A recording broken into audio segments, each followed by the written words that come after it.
Hi friends, Telangana రాష్ట్ర ప్రజలందరికీ అదృపే శుభవార్త. ప్రతి ఒక్కరికి కూడా ఆసరా చేయుత పెన్షన్లు అయితే మరి వృద్ధులకి, వితంతువులకి, ఒంటరి మహిళలకి, వికలాంగులకి 45 నుంచి 65 సంవత్సరాల వయసు గల వారికి ప్రతి ఒక్కరికి కూడా ఆసరా చేయుత పెన్షన్లు అయితే పంపిణీ చేయడం జరుగుతుంది. మరి కొత్తగా భారీగా పెంచడం కూడా జరుగుతుంది.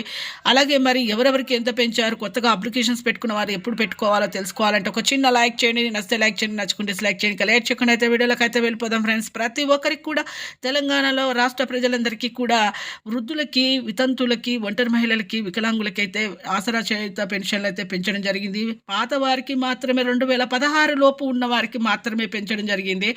అలాగే కొత్తగా అప్లికేషన్స్ పెట్టుకున్న వారికి మాత్రం దరఖాస్తు ఫార్మ్ అప్లికేషన్స్ పెట్టుకున్నారు కదా, వెరిఫికేషన్స్ అయిన తర్వాత వాళ్ళకు కూడా జత చేస్తామని చెప్పడం జరిగింది. 800 కోట్ల పైన నిధులైతే విడుదలైతే చేయడం జరిగింది. ఆసరా చేయుత పెన్షన్లు భారీగా అయితే పెంచడం జరిగింది. వృద్ధులకి 4,000 రూపాయలు, అలాగే వితంతువులకి, ఒంటరి మహిళలకు 5,000 రూపాయలు, అలాగే వికలాంగులకి 6,000 రూపాయలు అయితే పెంచడం జరిగింది. ప్రతి ఒక్కరికి కూడా ఆసరా చేయుత పెన్షన్లు ఈ జనవరి 10, 15, 25 తారీఖు వరకల తేదీ వరకల ప్రతి ఒక్కరికైతే పెంచడం జరుగుతుంది. సంక్రాంతి పండుగకు ప్రతి ఒక్కరికి కూడా ఈ ఆసరా చేయుత పెన్షన్లు అయితే పెంచడం జరుగుతుంది. అలాగే పాత లబ్ధిదారులకు 2016 లోపు లబ్ధిదారులు ఉన్న వాళ్ళకి మాత్రం భారీగా అయితే పెంచారు. అలాగే తర్వాత కొత్త వాళ్ళకు కూడా తర్వాత పెంచుతామనేసి చెప్పడం జరిగింది.